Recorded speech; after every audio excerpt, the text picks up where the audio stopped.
تم رسول کو علم غیب کہتے ہو، قرآن کہہ رہا ہے قل لا اقول لکم عندی خزائن اللہ ولا اعلم الغیب، اے رسول آپ فرما دیں میرے پاس اللہ کے خزانے نہیں اور میں غیب نہیں جانتا۔ یہ آیت میں صاف ہے، اور میں چرا کر کے نہیں جاؤں گا، صاف پڑھ کر کے جاتا ہوں۔ جو ان کے اعتراضات ہیں کہتے ہیں کہ رسول کو اللہ نے خود کہہ دیا اے رسول آپ کہہ دیں میں غیب نہیں جانتا۔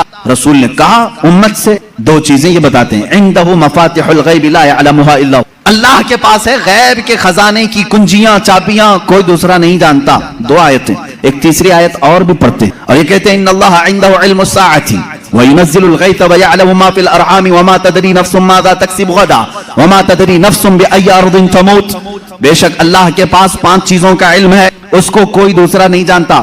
قیامت کب آئے گی، بارش کب آئے گی، ماں کے پیٹ میں کیا ہے، یعلم ما فی الارحام وما تدری، اور کوئی آدمی یہ نہیں جانتا کہ کل کیا ہوگا۔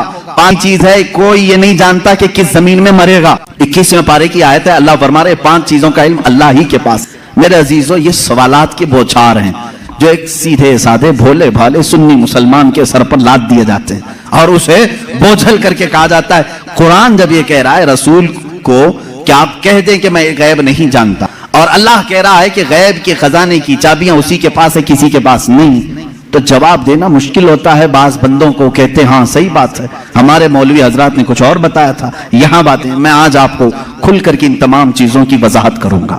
ایک بات میں تقریباً یہاں پر 100 کتابوں سے ثابت کر سکتا ہوں، مصنفین، شارحین حدیث، سیرت نگار، محدثین، مفسرین قرآن، ان کی پوری جماعتوں کے تقریباً 100 ائمہ اکرام کی کتابوں سے ہم ثابت کر سکتے ہیں۔ ان ساری آیتوں میں اللہ نے جو فرمایا ہے کہ کسی کے پاس نہیں، اس کا مطلب کیا ہے؟ غیب کے خزانوں کی چابیاں کسی کے پاس نہیں۔ میرے عزیز اس سے کہو ہم بھی یہی مانتے، اللہ کے سوا کسی کے پاس نہیں۔ پہلی آیت پر میں بات کر رہا ہوں، ہمارا بھی عقیدہ یہ ہے غیب کے خزانوں کی چابیاں صرف اللہ کے پاس ہے، لیکن اسی آیت میں یہ کہیں دکھا دو کہ اس خدا نے یہ بھی کہا ہو کہ میں کسی کو دیتا بھی نہیں۔ اس آیت میں مجھے یہ دکھا دو۔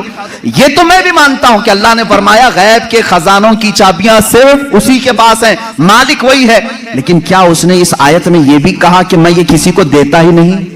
یہ مجھے بتا دو، کہیں کہا اللہ نے میں کسی کو دیتا ہی نہیں؟